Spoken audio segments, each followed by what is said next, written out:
ভগৱান বিশ্বাস কৰেনে?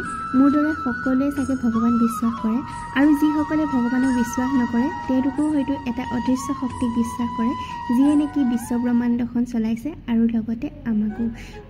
যদিও বা ভগৱান গোটেইখিনিতে বিৰাজমান কৰি থাকে তথাপি আমি এটা নিৰ্দিষ্ট স্থানত যেনেদৰে আমাৰ গোসাঁই থাপনা, আমাৰ নামঘৰ এনেদৰে আমি চাকি জ্বলাওঁ, শৰাই দিওঁ আৰু কেতিয়াবা আমি নামঘৰলৈ যাওঁ, মন্দিৰলৈ যাওঁ, হয়নে নহয়? আৰু ভগৱানক সদায় ভাল পাব লাগে, ভগৱানলৈ ভয় কৰা নহয়, ভাল পালেহে ভগৱান আপোনাৰ ওচৰলৈ আহিব, হয়নে নহয়? আৰু আজি এটা খুব ধুনীয়া পুৱা আৰু আমি গ'লোঁ লখিমপুৰৰ ইতিহাস প্ৰসিদ্ধ এখন থানলৈ, পদুমণি আই থান। আৰু এই থানখনৰ মাহাত্ম্য সকলোতে বিৰাজমান, সকলোৱে জানে। এই থানখনত চাকি জ্বলালে, চাকি বন্তি জ্বলালে, শৰাই দিলে নিজৰ মনৰ আশা পূৰ্ণ হয় বুলি লোকবিশ্বাস আছে।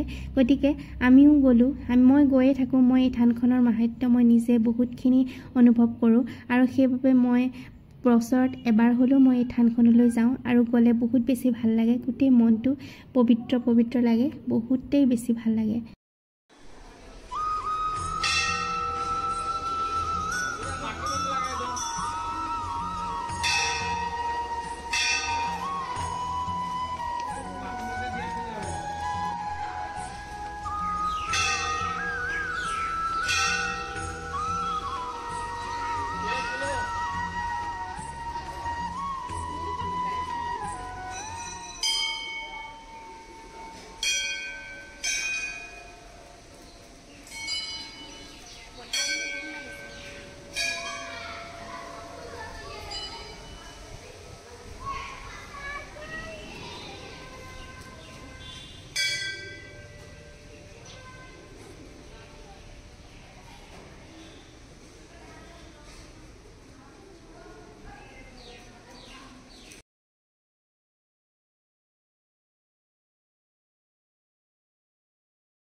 তিনিগছ চাকি জ্বলাই দিলোঁ, এগছ আমাৰ হয়, এগছ ঘৰখনৰ হয় আৰু এগছ মায়ে জ্বলাব দিছিলে, সেইকাৰণে তিনিগছ চাকি জ্বলাই দিলোঁ খুব ধুনীয়াকৈ।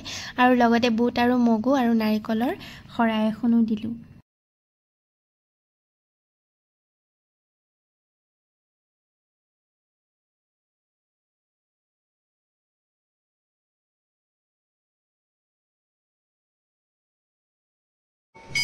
এই থানখনত বহুত বেছি মানুহ হয়, কিন্তু এতিয়া যিহেতু বাৰিষা কাল চলি আছে আৰু চাৰিওফালে বানপানী হৈছে আৰু খেতি বাতিত ব্যস্ত মানুহবিলাক, সেইকাৰণে অকণমান মানুহৰ পৰিমাণ কম আছে।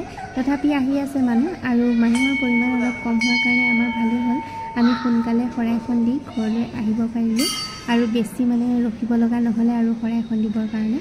খুব ধুনীয়াকৈ গ'লোঁ, গৈ পায়ে লগে লগে শৰাইখন দিলোঁ আৰু তাৰপিছতে আমি ঘৰলৈ আহি গ'লোঁ।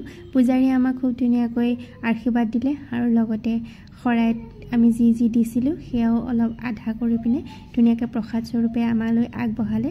এটা খুব ধুনীয়া দিন পাৰ হ'ল, বহুত বেছি ভাল লাগিলে। আৰু এয়া পদুমণি আইৰ মন্দিৰৰ এয়া ভাগ থানৰ, এয়া চাওকচোন। লগতে সৰস্বতীৰ মূৰ্তি এভাগো আছে ইয়াতে, মই গোটেইখিনি আপোনালোকক দেখাই দিছোঁ। ধুনীয়াকৈ সেৱা চেৱা কৰি আহি গ'লোঁ ঘৰলৈ।